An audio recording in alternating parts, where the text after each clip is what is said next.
What was he like as a little boy? Quiet, always playing with his siblings.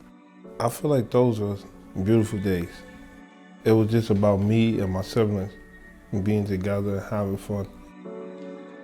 Beautiful days until Shamel Capers was 16. Shamel Capers stood handcuffed. He was arrested, charged with murder, convicted, and thrown behind bars. Capers will do 15 years to life in prison. I was in a courtroom.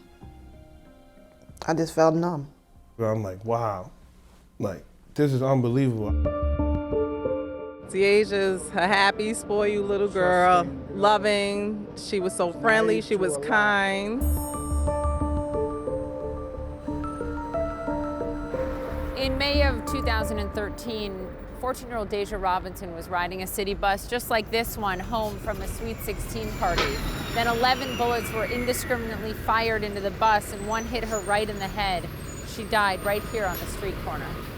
After the shots go off, that's when I ran in the direction to get away from everything that's going on. Did you shoot at the bus? No, not at all. Did you have a weapon ever that day? No, not at all. Investigators didn't believe him. An eyewitness told prosecutors that Capers also took part in the shooting. Prosecutors believed at the time that Capers was associated with gang members, even though he insists he was never in a gang. My first night was one of my longest nights. I'm just in shock. I'm confused.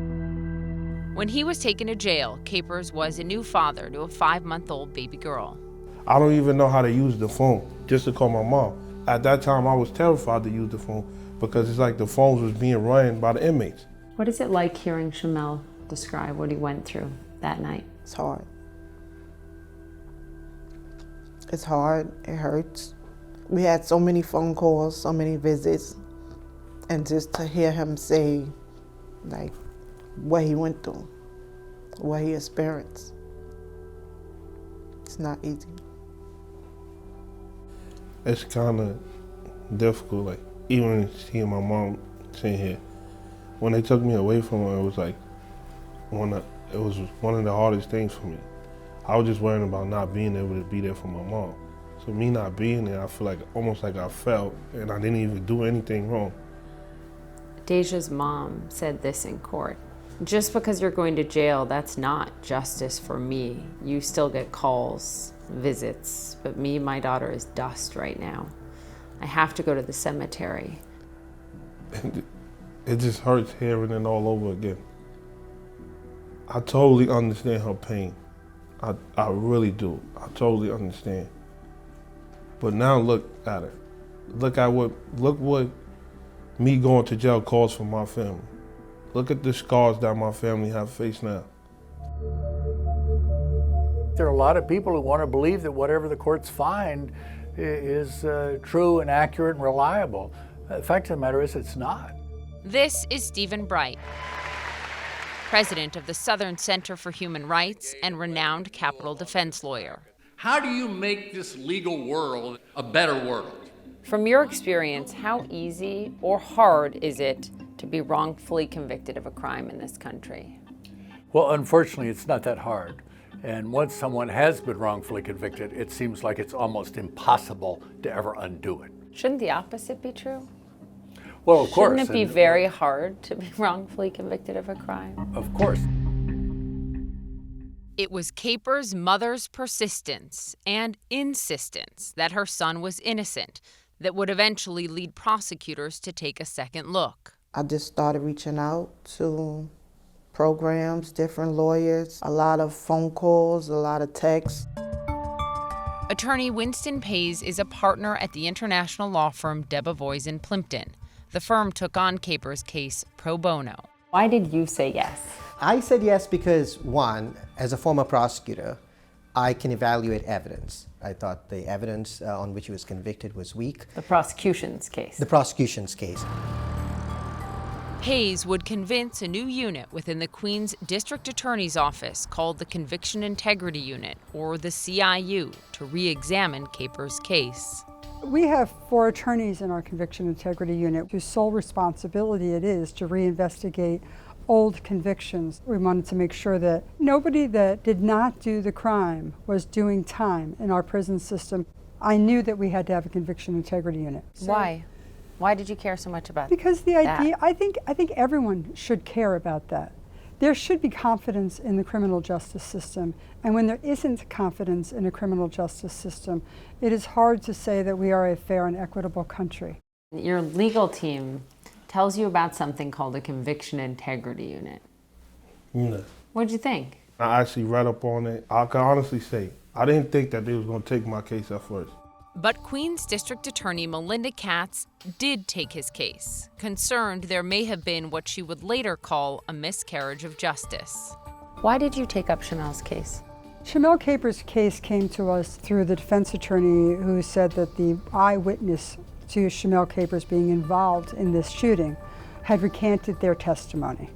Now, we don't take recantation of testimony easily. We corroborate it, we investigate it. That eyewitness pointed to proof he lied. He told investigators about recorded phone calls he made to his own mother from jail. On these calls, the prosecution's key witness confessed that he never saw Capers shoot at the bus.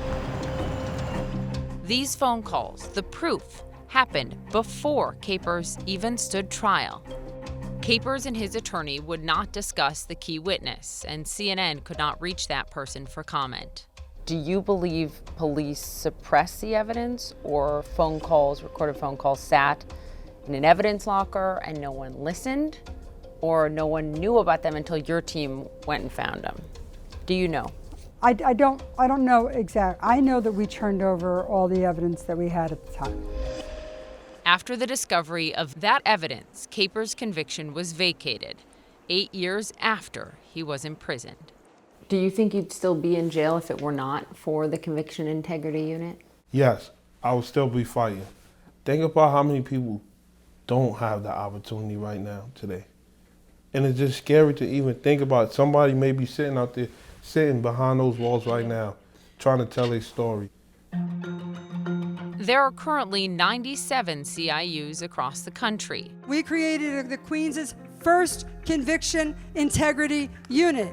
Nearly all voluntarily established by elected prosecutors. The extent of wrongful convictions in this country is so vast that it's absolutely staggering. But Mark Howard, a civil rights lawyer who has represented more than 30 clients in wrongful conviction claims, believes CIUs can make pursuing justice harder, not easier. A CIU creates the impression that the prosecutor's office is taking claims of wrongful conviction seriously. Nearly half of the 97 CIUs have never recorded an exoneration. You're implying guilt. When you say you have a meaningful office and then you don't act? Well, the argument could be made, it comes down to resources, and there just isn't enough money, and there aren't enough bodies to take on every single guilty, conviction. Right. What I would say in that case is don't create one unless you have the resources. But are you letting perfect be the enemy of the good? I don't think so. I would be very satisfied with the good. I would be satisfied with some meaningful review. Deja Robinson's mother opposed vacating Capers' conviction, calling it a travesty of justice. She still believes Capers was one of the shooters that killed her daughter. She declined an on-camera interview, but told CNN in a statement that she felt excluded from the CIU investigation and said, "We are the victims here, not Shamel Capers." What about victims' families who say this is not justice for them? I can't speak for someone suffering. It is an awful thing to lose a daughter, but I do believe that the person who shot Deja Robinson is doing time for that crime now. The only person you believe? The only person. Hey, come, let me show you something. On November 17th, 2022, Shamel Capers was free. Daddy! Out of prison and to his daughter's school to pick her up for the first time. I love you, man. I'm never gonna leave you again. She was so surprised. She started crying. Tears of relief now after so many tears of heartbreak.